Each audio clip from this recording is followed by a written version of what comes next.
Arşın günlerine adı nurdan yazılan, adı asmanla Ahmet, yerde Muhammed falan.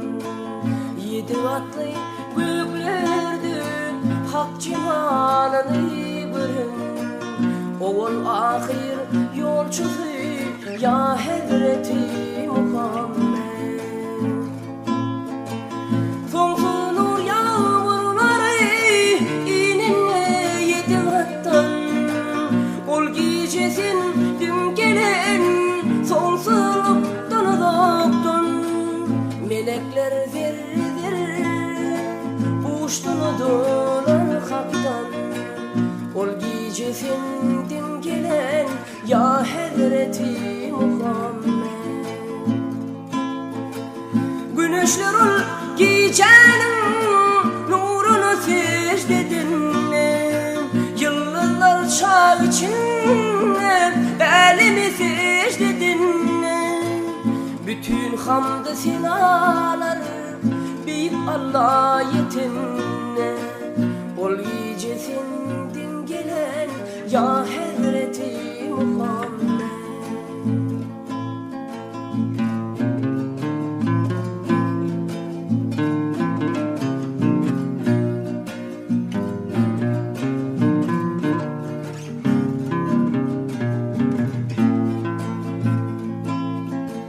Kâbe'de bu taşları yere yığsan bolunna, kapırlan baydakları bıyığına sığınanna.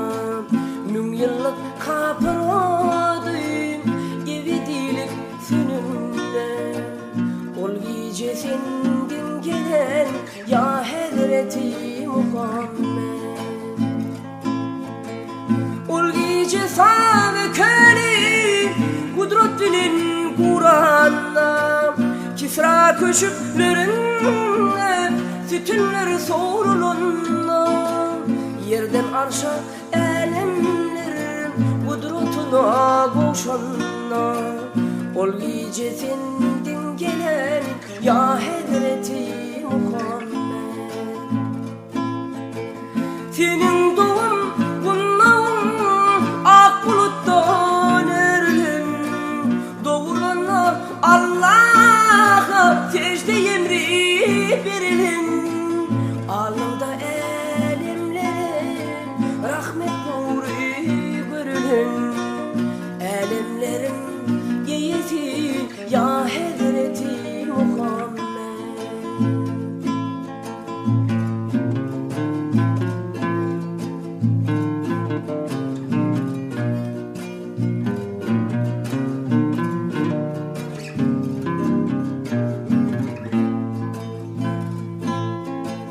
Sen gören hep yetlerim, ahlakın pek gövheri, sabır durumlulukta dünyanın tek serveri.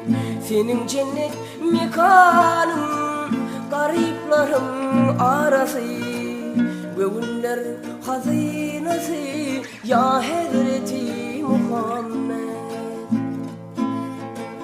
Sana şayet sonsuzluk uğunun bermi tam, sana şayet ayetler her zerre ve her mekan. Senden uzak bulmana ninimdedir ki bu can, sen her canla canansın ya Hazreti Muhammed. Mağraç gece vırvırdan açılanın gökleri, sana salam verirdi hirgatta peygamberler. Davaralı yağdayda durdu bütün melekler, Hak'a yalnız yürüdüm ya Hazreti Muhammed. Göğün gözü görmesin, can gözünün eylesin. Bunu tova gelmedik, ahirda ne söylesin. Allah'ın bütün umsali ımmatından eylesin. Günahlarım bağışlat ya Hazreti Muhammed. Allah'ım bütün insani ımmatından eylesin. Günahlarım bağışlat ya Hazreti Muhammed. Günahlarım bağışlat ya Hazreti Muhammed.